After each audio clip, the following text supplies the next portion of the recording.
The administration of the Church. The Orthodox Church has always been administered by synods. It is in the Orthodox spirit for the Church to be administered by synods, and for monasteries by the assembly of elders. Decisions are reached jointly by the Archbishop and the Synod, and by the abbot or abbess and the assembly of senior monastics.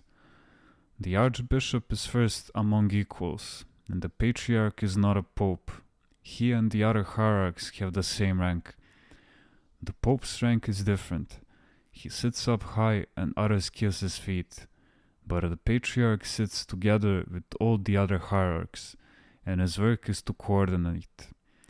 This is also the relationship between an abbot or abbess and the members of the assembly of elders. The abbot or abbess is first among equals. An archbishop or an abbot cannot do whatever he wants. God enlightens a hierarch or an elder on one issue. He enlightens one about the other. You see, this is like the four evangelists who complemented each other. Here, too, in the assembly of elders, each person will state his opinion, and if someone disagrees, his dissent will be recorded in the minutes, especially in cases where a decision is contrary to the commandments of the gospel. Those who disagree should have their dissent recorded. Otherwise, it will appear as if the decision was anonymous.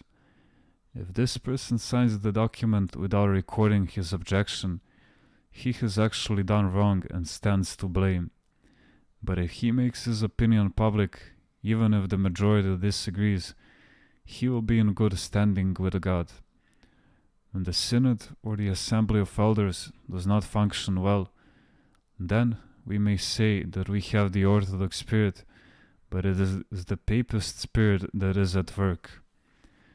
The Orthodox spirit says that each and every person has the right to speak and register his mind.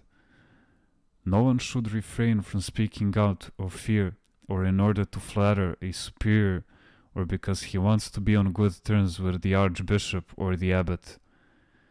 When clergymen enter church administration at a young age, even if they are qualified, it is to no purpose. They will be harmed. They will get caught up in the wheels of administration, of clerical work and so on, and will not receive spiritual assistance even though they may have great potential. Some men especially would have become great assets to the church, had they worked on their spiritual lives rather than wasted their potential. When we are not concerned with ourselves in the good sense of the word, when we don't work on ourselves, we are like merchants who buy and sell merchandise without keeping an account of how much they owe, until they end up bankrupt and in jail. I feel really sad when I hear of young priests working in an office. If they had been kept out of the administration a while longer, they would have become a great help to others later in life. But unfortunately, it happens quite frequently that young and inexperienced priests are appointed to administrative posts rather than older, experienced priests who could have done a lot of spiritual work and benefited their flock. This creates double the harm. What I'm trying to say is that before they've had the time to attend to spiritual work on themselves, and before they've acquired any spiritual wealth, young priests take on responsibilities, finding themselves in demanding posts. On the other hand, older priests who have valuable experience and are enlightened are not placed in positions of responsibility and do not get the chance to offer their services.